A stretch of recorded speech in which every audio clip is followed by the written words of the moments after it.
शुभकामनाएं देता हूँ। जब जीवन में कोई लक्ष्य प्राप्त करना होता है तो उसकी दिशा तय करनी पड़ती है, और जब आप दिशा तय करते हो और दृढ़ संकल्प से, मेहनत से आप लक्ष्य की ओर बढ़ते हो, सफलता आपके पहुंच चूमती है। इसी तरह इस फील्ड में सभी लोगों ने अपनी लक्ष्य तय की और सफलता प्राप्त की। जब मैं मुख्यमंत्री बना उस समय कई आक्षेप लगते थे। कहा जाता था कि 20 साल से तो एमएलए हैं लेकिन कभी प्रशासनिक अनुभव नहीं है। सही कहते थे, ना मुझे अनुभव था, और प्रशासनिक अनुभव प्रशासन ने सिखा दिया, क्योंकि कोई भी चीज कई बार बुक से पढ़कर नहीं मिलती है, वो अनुभव से मिलती है। और ज्ञान की सबसे बड़ी कुंजी एक्सपीरियंस होता है, अनुभव होता है, ये मेरा मानना है। जब हमने अनुभव प्राप्त करना सीखा तो कई प्रकार के प्रोसीजर्स, रूल्स, नियम आ गए। ऐसे नियम जो आम जनता से जुड़े हुए थे, जिसमें आम जनता तकलीफ महसूस करती थी, और हमने सभी का अध्ययन करना शुरू किया। मुझे अपनी प्रशासनिक क्षमता, एडमिनिस्ट्रेटिव को भी साबित करना था। कई मेरे सहयोगी थे जो उंगली उठा सकते थे, कई मेरे साथी थे जो मेरे उंगली उठा सकते थे, विपक्ष वाले थे, जनता थी। हमने सीखा, अनुभव प्राप्त किया, और जिस चीज को, जिन योजनाओं को हमने चलाने की कोशिश की, उसमें हमने पाया कि 40 साल से एक ऐसी व्यवस्था चली है जो जनता को तंग करने के लिए रखी हुई है। फाइल आ रही है, फाइल नीचे से जा रही है, ऊपर से जा रही है, बाहर अधिकारी मिलते भी नहीं है, फिर कैसे उनका काम होगा। एक दिन की जगह 2 दिन, 3 दिन, 4 दिन लग जाते थे। हमने व्यवस्था परिवर्तन का नारा दिया, सिस्टम चेंजिंग की, और उन बिंदुओं को चिन्हित किया कि हमने कहां कहां बड़ी तेजी से व्यवस्था परिवर्तन करनी है। अब व्यवस्था परिवर्तन करनी है तो सारे प्रदेश में एक समय नहीं हो सकती। जो व्यवस्था 40 साल से चली हुई उसको बदलने में समय लगता है, पर मेरा संकल्प था कि मैंने बदलना है और कुछ करना है। 3.5 साल बाद आज मुझे ये खुशी है, 3 साल 8 महीने की हमारी सरकार हुई, आज मुझे ये खुशी है कि हम हेल्थ सेक्टर में बहुत तेजी से आगे बढ़ रहे हैं, एजुकेशन सेक्टर में हम बहुत तेजी से आगे बढ़ रहे हैं, ग्रामीण अर्थव्यवस्था में हम बहुत तेजी से आगे बढ़ रहे हैं। हेल्थ सेक्टर क्या है, पहले तो उसको समझा गया। हर डॉक्टर के पास हम चले जाते हैं, किस प्रकार से ये हेल्थ का सेक्टर ठीक होगा। पहले धीरे धीरे मैं समझने लगा कि मुझे जो एमएलए मंत्री आके ट्रांसफर करते हैं वही हेल्थ सेक्टर है, यही रूटीन चला रहा था, या कोई नया डिपार्टमेंट बन जाता। मैं भी तंग आ गया कि कोई डेजिग्नेट प्रोफेसर, एसोसिएट प्रोफेसर बनना चाहता, स्पेशलाइजेशन किस में है। हेल्थ सेक्टर इसलिए भी था कि क्योंकि मैं खुद एक बार बीमार था, तो मैंने एक बुक पढ़ी कि कैसे हमें आगे बढ़ना चाहिए हेल्थ में। मैं 6 दिन बंद कमरे में था, मैंने पढ़ा। फिर मैंने उसी समय सोचा था कि जब हेल्थ सेक्टर में कहीं बाई चांस मुझे मौका मिला तो मैं आम जनता तक वो सस्ता इलाज उपलब्ध करवाऊंगा जो एम्स दिल्ली के मुकाबले का टेक्नोलॉजी के मामले में अच्छा हो। कैसे किया जाए, किया कैसे जाए, तो देखा कि डिपार्टमेंट में हमारा जो हेल्थ सेक्टर है, एक डिपार्टमेंट ऑफ हेल्थ सर्विसेज है और एक डिपार्टमेंट ऑफ मेडिकल एजुकेशन है। हेल्थ सर्विसेज वाला डॉक्टर मेडिकल एजुकेशन में भी आ जाता है। पीएससी से स्टाफ नर्स उठकर आपकी मेडिकल एजुकेशन में आती है और मेडिकल एजुकेशन वाली पीएससी में चले जाती है। और एम्प्लॉइज डोमिनेटिंग स्टेट है। हमने सबसे पहले मैंने फैसला किया कि कैडर को अलग करना है। डीएमई अलग कर दिया, डीएचएस अलग कर दिया। फिर मैंने मेडिकल एजुकेशन की मीटिंग्स, इंटरेक्शंस की सभी मेडिकल कॉलेज में। देखा कि मेडिकल कॉलेज तो हम शुरू कर चुके हैं, क्या हम सही मायने में उन बच्चों को अच्छी शिक्षा दे रहे हैं? क्या हमारे पास उन सब्जेक्ट्स के नॉन क्लिनिकल के हमारे पास टीचर्स हैं कि नहीं है, असिस्टेंट प्रोफेसर है कि एसोसिएट प्रोफेसर है कि नहीं। तो हैरानी भी हुई, परेशानी भी हुई, क्योंकि हम जो मेडिकल कॉलेज बना देते हैं तो हम सोचते हैं कि ये मेडिकल कॉलेज बन गया और हमारे को बड़ी अच्छी हेल्थ की सेवा मिलेगी। ऐसा नहीं है, मैंने खुद पाया। और सबसे बड़ा प्रीमियम इंस्टीट्यूट जो है हमारा मेडिकल कॉलेज, इसकी भी टेक्नोलॉजी की स्टडी की। मैं किसी को टिप्पणी नहीं करता, बेस्ट डॉक्टर जब मुझे प्रेजेंटेशन दी गई तो बोला कि बिल्डिंग बना दो, ये कर दो। मैंने बोला बिल्डिंग बनाना तो मकसद बिल्डिंग बनाने में और उस पैसे की कमी नहीं, मकसद बिल्डिंग बनाना, ये कमी कहाँ है। मैंने उसको खुद व्यक्तिगत तौर से देखा। आज मुझे खुशी इस बात की है कि उत्तर भारत में किसी भी सरकारी संस्थान जो ले लिए जाए, जितने भी मेडिकल कॉलेज बने हैं, जो मशीन एम्स दिल्ली में रोबोटिक सर्जरी हो रही है आज हिमाचल प्रदेश के दिल्ली में। रोबोटिक सर्जरी कल्पना थी डॉक्टरों की सोच के बाद। पहली रोबोटिक सर्जरी मैंने जब यूरोलॉजी डिपार्टमेंट में दी तो मैंने एडवर्टाइजमेंट की कि 5 लाख में रोबोटिक सर्जन चाहिए। मुझे उन डॉक्टरों की प्रशंसा करनी है जो आज रोबोटिक सर्जरी कर रहे हैं। हिमाचल के डॉक्टरों ने हमें उसी पे पर आज इतनी तेजी से रोबोटिक सर्जरी के ऑपरेशन हो रहे हैं जिसका सबसे ज्यादा लाभ अगर किसी व्यक्ति को मिल रहा है तो आम व्यक्ति को मिल रहा है, गांव के लोगों को मिल रहा है। एक रोबोटिक सर्जरी यूरोलॉजी में 6 से 7 लाख रुपए में होती है, क्योंकि हॉस्पिटल में विश्वास नहीं रहा, सब रेफर करवा देते हैं, प्राइवेट हॉस्पिटल में चले जाते हैं। उस विश्वास को जिंदा करने का दायित्व भी सरकारों का होता है, क्योंकि जब जनता में विश्वास पैदा होगा तभी हम आगे बढ़ेंगे। रोबोटिक सर्जरी महज एक बदलाव है, एक सोच का बदलाव था। आज चमियाना, आईजीएमसी, टांडा, नेरचौक और हमीरपुर में भी मेडिकल कॉलेज शुरू होने जा रहा है, वहां रोबोटिक सर्जरी होगी। और रोबोटिक सर्जरी कौन कर रहे हैं? हिमाचल प्रदेश के डॉक्टर कर रहे हैं। जो प्राइवेट हॉस्पिटल में अभी हमारे सरकार में मंत्री जी के मैक्स में गए तो 7 लाख रुपया खर्चा रोबोटिक सर्जरी करवाई, और जो भी यहां बहुत अच्छी तरह से होनी थी। उन्हें बेचारे वो मतलब वो करवाना चाहते थे, लेकिन प्राइवेट हॉस्पिटल का कंसेप्ट हमारे डेवलप हो गया कि मेरी जान बच जाए। डॉक्टर हिमाचल के अच्छे हैं तो यहाँ रोबोटिक सर्जरी का, चाहे गॉल ब्लैडर का ऑपरेशन, उसे जटिल जो ऑपरेशन है उसके लिए है, कैंसर के ऑपरेशन के लिए है। तो आपके 90% यहाँ ऑपरेशन जो हुए अभी तक, तकरीबन 400 के करीब रोबोटिक सर्जन हो गए। 99% वो पेशेंट ठीक होकर घर चले गए, क्योंकि डॉक्टर अच्छे थे। और जो ऑपरेशन आम जनता के लिए 30,000 रुपए का में हो रहा है रोबोटिक में, क्योंकि वो मेंटेनेंस करनी है मशीन की। अगर हम मेंटेनेंस नहीं करेंगे तो फिर कैसे चलेगा। और जो स्पेशल वार्ड लेता है उससे हम 80,000 रुपया लेते हैं, और 7 लाख की जगह 30 और 80,000 रुपया। अब विश्वास बढ़ना शुरू हुआ। फिर आईजीएमसी की बात की। आईजीएमसी में पाया कि 19 साल पुरानी एमआरआई मशीन, 15 साल पुराने हमारे अल्ट्रासाउंड है, हमारे सिर्फ सिटी स्कैन है वो पुरानी एब्सोल्यूट टेक्नोलॉजी के लगे हुए। अब कैसे पकड़ोगे? एक्सरे 15 साल पहले, डॉक्टर बेचारे थक जाते हैं, इतना मेंटेनेंस पर खर्च आ गया जितना नई मशीन खर्च में बनने में खर्च आना था।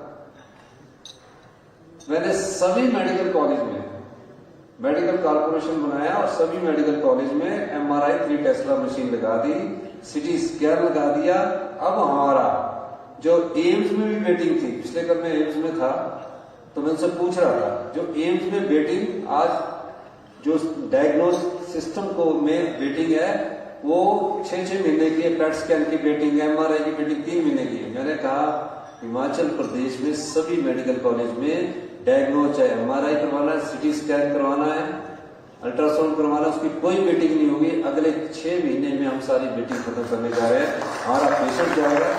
ये सब चीजें करने के लिए पैसा भी चाहिए और मोटिवेशन भी चाहिए और काम की लगनशीलता भी चाहिए। हम वो करवा रहे हैं।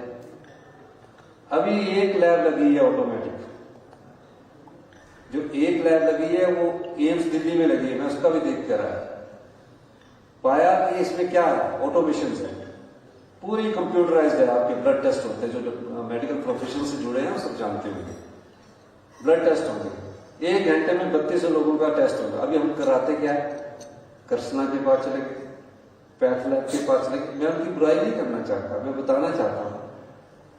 फिर सेटिस्फेक्शन में भी तो डॉक्टर साहब ने तीसरे के पास भेज दिया, रेफरल चल रहा है। और जब बीमारी होती है तो पैसा नहीं देखते तब बोलते हैं कि पैसा जितना मर्जी लग जाए ठीक हो जाए, पर हम वो चाहते हैं कि उनका जितना मर्जी पैसा ना लगे, आम आदमी का, गरीब आदमी का, उसे पहले ही अच्छा इलाज मिल जाए ताकि उसके कम पैसे में हमारा अच्छा इलाज हो जाए। 1000 करोड़ रुपए का इलाज हिमाचल प्रदेश के लोग बाहर, हिमाचल प्रदेश से बाहर करवाते हैं। क्यों? क्योंकि टेक्नोलॉजी नहीं है। आज सारी टेक्नोलॉजी आ रही है, ऑटोमेशन लैब से आपकी सिर्फ एक सिरिंज से, नो ह्यूमन टच, कोई आदमी उसको टच नहीं करेगा, सिरिंज सिर्फ खून लेने वाला टच करेगा, अपना डालेगा, आपकी एक्यूरेसी 99% उसकी एक्यूरेसी है। और सारे टेस्ट अगले 4 महीने में, मैंने कहा कि सभी जगह ये ऑटोमेशन मशीन लगा दीजिए। अगर हमारे पास ये सब चीजें करने के लिए पैसा, तो आर्थिक तंगी कहां से? ये सरकार अपने खजाने से कर रही है, किसी और से नहीं कर रही। क्यों कर रही है? फिर अभी तक सप्लाई एंड डिमांड इकोनॉमिक्स का फार्मूला है। हमारे जो पैरामेडिकल स्टाफ है, रेडियोग्राफर हो गए, एनेस्थीसिया के हो गए, ओटी के हो गए, इन सबको, इनकी कितनी सीटें थी 23 साल से आईजीएमसी में? 18 सीटें थी, डिमांड 50 की है। हमने कहा इस 100 सीटों को बढ़ा दिया जाए, 18 से 50 कर दिया गया, 2 बैच बैठ गए। पहला नॉर्दर्न इंडिया का अलाइड हेल्थ कॉलेज हमीरपुर में खुलने जा रहा है, जिसमें बीएससी लेवल की सारी एजुकेशन वहां होगी। और आने वाले समय में हिमाचल प्रदेश हेल्थ टूरिज्म के नाम से जाना जाएगा। ये मेरी बात आपने पीजी सीटें करनी है, अगर पीजी सीटें नहीं है, पीजी करते हैं लोग, 270 सीटें हैं। मैंने कहा इसमें कमी क्या है? कमी सोच की होती है। हमने बोला कि पीजी 270 सीटें, मेडिकल कॉलेज चलते ही पीजी और एसआर से है। किससे चलते हैं? पीजी और एसआर से। तो पीजी से हमने सीटें बढ़ाने के लिए 320 पीजी की सीटें मांगी है इस बार हमने भारत सरकार से। और उसके लिए professor, designate professor, assistant professor सारे रूल रिलैक्स कर दिए गए, क्योंकि मेडिकल कॉलेज में आम जनता को धोखा ना हो, इसलिए पीजी क्लासेस स्टार्ट करने के लिए हमने 320 सीटें मांगी। जब हमने 320 सीटें मांगी तब हमारे मेडिकल कॉलेज चलेंगे भी, और एसआरशिप भी हमारी अच्छी हुई। 65,000 एसआरशिप वाले को मिलता था। एक डॉक्टर नीट का एग्जाम पास करता है, उसको 5.5 साल लग जाते हैं। 3 साल वो पीजी की करता है, 3 साल एसआरशिप की ट्रेनिंग करता है, 65,000 में बेचारे को मिलता था। हमने उसका भी स्टाइपेंड बढ़ाकर 1,30,000 किया, जो एम्स में मिलता है, एम्स के बराबर दिल्ली के। और एम्स की मैं बात कर रहा हूं, बिलासपुर का एम्स जो है अभी बनने में, उसमें मैं दिल्ली के एम्स की बात कर रहा हूं। सब जगह स्टाइपेंड है। क्यों? ताकि हेल्थ सेक्टर को सुधारा जा सके। समय लगेगा। 35% ऑक्यूपेंसी पर हमारे मेडिकल कॉलेज चल रहे थे, 35%, यानी कि हमारे पैरामेडिकल स्टाफ 35% थे। Doctor Nidhita Krishna lab, path lab, किसी और डॉक्टर, 35% पर कोई मेडिकल कॉलेज चला ही क्यों रहे थे? हमने आज दिन रात मेहनत करके उसको 65% तक पहुंचाया है। और अगले 6 महीने में टेक्नोलॉजी में एम्स के बाद दिल्ली के हॉस्पिटल में नंबर 1 5 मेडिकल कॉलेज में स्टेज 1 में हमारे ये सारे संस्थान अपग्रेड हो जाएंगे। उसी तरह हमने सुपर स्पेशलिस्ट पहली बार हर विधानसभा क्षेत्र में आदर्श संस्थान के नाम पर दिए। आज सारे एमओ लगे हैं, पर प्रॉब्लम ये है कि हमें डॉक्टर भी नहीं मिल रहे। आज हम रेडियोलॉजिस्ट को 5 लाख रुपया देना चाहते हैं कि आप आइए और हमारे यहाँ बनिए, क्योंकि मैं सबसे पहला स्टेप जो आम लोगों को चाहिए, वो बीमारी ढूंढने का, डायग्नोस्टिक का करना चाहता हूं, ताकि उसको ये पता लग जाए पहली स्टेज पर मुझे क्या है। इसलिए हमने पेट स्कैन लगा रहे हैं, लीनियर एक्सीलेटर लगा रहे हैं सब कॉलेज में। कहां से? अभी तक मैं 500 करोड़ रुपया इसमें खर्च कर चुका हूं और अभी और खर्च कर रहा हूं। हेल्थ सिस्टम में आप मेरी आज जितने ये महानुभाव हमारे पत्रकार बंधु बैठे हैं और एक हिमाचल का एक अपना पेपर दिव्य हिमाचल ने ये कार्यक्रम किया, यही दिव्य हिमाचल आने वाले सालों में लिखेगा कि हिमाचल हमारे पास इलाज करवाने के लिए बाहर से लोग आएंगे और हम डॉक्टरों की सैलरी भी आगे बढ़ाने जा रहे हैं और जहां एमपीए की जरूरत पड़ेगी वहां एमपीए भी हम बढ़ाएंगे। ये हमारा हेल्थ सेक्टर में बहुत तेजी से बहुत बदलाव आ रहा है। ये लोगों को नहीं पता लगता, ये लोग नहीं समझते, लेकिन जब बदल होता है डॉक्टर जरूर जानते हैं कि कैसे बदलाव हो रहा है। ये हमें अपना प्रशासनिक अनुभव से सीखा। शिक्षा, एजुकेशन में क्या करना चाहिए। एक स्कूल बंद करने की ताकत किसी सरकार में नहीं हुआ करती थी। शिक्षा का ऐसा बेड़ा गर्क पहाड़ी भाषा में हुआ, क्या कहते हैं, किया कि 2021 में हम क्वालिटी एजुकेशन में 21वें स्थान पर थे। यानी कि जो सरकारी स्कूल में पढ़ने वाले बच्चे थे वो 5वीं की किताब, 5वीं क्लास का बच्चा दूसरी की किताब नहीं पढ़ सकता था। ये हाल करते टीचर पढ़े लिखे हमारे टेस्ट के थ्रू हमारे, फिर दूसरी की किताब क्यों ना पढ़ सके। क्या कारण रहा? कुछ तो कमी रही होगी, हमारे नेताओं की कमी रही होगी, निश्चित रूप से कुछ अधिकारियों की भी कमी रही होगी, क्योंकि अधिकारी उसी तरह रूटीन फाइल पर बैठे रहे। 680 स्कूलों को हमने बंद कर दिया, जहां स्कूल नहीं थे तकरीबन हमने वहां मर्जर कर दिए और 3 डायरेक्टरेट बने हुए, director elementary, director primary, director आपका सेकेंडरी। हमने एक डायरेक्टर किया, डायरेक्टरेट ऑफ स्कूल एजुकेशन बनाया। फिर क्वालिटी कैसे सुधारे, पाया कि सरकारी स्कूल और जो प्राइवेट स्कूल के यहाँ बैठे टीचर है, हमने उस पर डिफरेंस देखा। पहली कक्षा से हमने इंग्लिश मीडियम स्टार्ट किया है। इंग्लिश स्टार्ट करना मकसद नहीं था कि इंग्लिश स्टार्ट होगी पहले मीडियम से हमारी जिम्मेवारी खत्म होगी, वो मकसद नहीं था। मकसद था उनका आत्मविश्वास जगाना। जिन बच्चों में ये हीन भावना में आएगी तो सरकारी स्कूल में पढ़ता है, मैं प्राइवेट स्कूल में पढ़ता। अगर बच्चा बचपन से ही हीन भावना में सीखना स्टार्ट कर देगा तो आगे आके उसके मन और दिमाग का विकसित क्या होगा, ये आप खुद अंदाजा लगा सकते हैं। और आज मैं कह सकता हूं आने वाले समय में सबसे बड़ी चुनौती प्राइवेट स्कूलों को सरकारी स्कूलों से मिलने वाली है। ये मैं चुनौती, क्योंकि कंपीट आप करेंगे, जब आप कंपटीशन देंगे तो क्वालिटी हिमाचल प्रदेश के बच्चों की सुधरेगी। और इसलिए सुधरेगी कि हमने 150 सीबीएसई स्कूल के सीबीएसई स्कूलों में जो हमने टेस्ट करवाया, असिस्टेंट टीचर के हमने टेस्ट करवाए, जिसमें हमने लिखा कि टेम्परेरी बेस पर 5 साल के लिए। वो टेम्परेरी बेस पर नहीं होंगे, वो टेस्ट इसलिए करवाए गए कि जो हम पीटीए पर लगा देते हैं, एसएमसी में लगा देते हैं, क्वालिटी हमारी खराब हो जाती है। आज जब हमने टेस्ट करवाया और उनके रिजल्ट अभी आए, लास्ट मेरिट, जबकि हमने पास मार्क्स उसमें क्या किया कि पास मार्क्स एससी के लिए 40%, राज्याचार्यों से और जनरल के लिए 45% किया। और टीचर इंग्लिश हमने टीचर क्या किया, teacher English, teacher physics, teacher math, किस कौन अप्लाई कर सकता है? जिसके एमए में 55% इंग्लिश में होंगे, 50% ग्रेजुएशन में होंगे, 50% इंग्लिश के सब्जेक्ट में होंगे, वो अप्लाई कर सकता है, वो एलिजिबल है इसके लिए। 80% मेरिट के लिए 80% लोग सिलेक्ट होकर आए, लास्ट मेरिट 80% जनरल कैटेगरी में गई है। अब बताइए किस क्वालिटी के टीचर आ रहे हैं। और हम सब सारे सीबीएसई स्कूलों में गए, 30 अगस्त तक हम सारे स्कूलों के सीबीएसई टीचरों से या 15 सितंबर तक सब भर रहे। फिर बोर्ड के स्कूलों को कैसे सुधारना, हमारा एक योजना अगले बजट में आएगी। हम तकरीबन प्राइमरी स्कूलों को 1 से 2000 स्कूलों को प्राइमरी को पूरा रिकंस्ट्रक्ट करने जा रहे हैं। पूरा स्कूल नई बिल्डिंगें बनाने जाएंगे, जो अगले साल के बजट में हम उसके लिए काफी पैसे का इंतजाम करने जा रहे हैं, ताकि बच्चा स्कूल में आके, ये सलाब आ गई हुई है, बच्चे उसमें बैठे, बाथरूम अच्छे लग रही है, इन सब चीजों को हमने चेंज करने के लिए मैंने एक योजना पर कार्य करना शुरू किया। अगले 1 साल, अगले जो बजट होगा उसमें 1000 प्राइमरी स्कूल बिल्कुल नए बना दिए जाएंगे। और पहला Rajiv Gandhi day boarding school जो आने वाले समय में हमारे हिमाचल प्रदेश के सभी स्कूलों में मिल रहा है, इस नवंबर में आने जा रहा है। हम उसकी भी प्रेजेंटेशन आपको दिखाएंगे।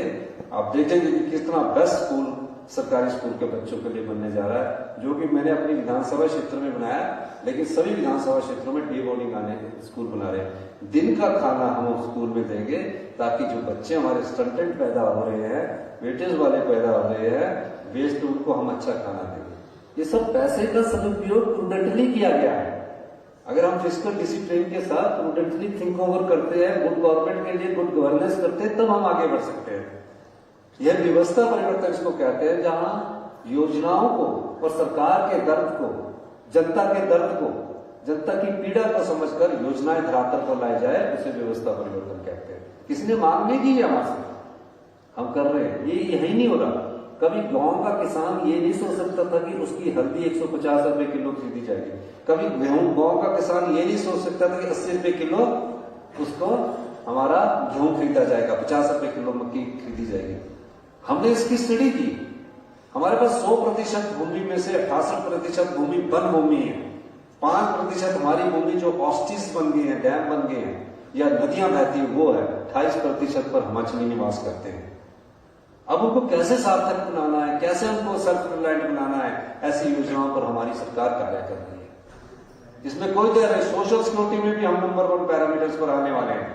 आज ऑर्फन बच्चे जो 27 साल की उम्र के हैं, उनको कानून के द्वारा, मुख्यमंत्री सुखाश्रय कानून के द्वारा 18 साल से ऊपर के बच्चे को हम 4000 रुपया पर मंथ दे रहे हैं। पढ़ने की फीस का पूरा पैसा हम दे रहे हैं, सारे पैसे हम दे रहे हैं। अनाथ बच्चा सरकार ही माता है, सरकार ही पिता है। चिल्ड्रन ऑफ द स्टेट का दर्जा हमने दिया।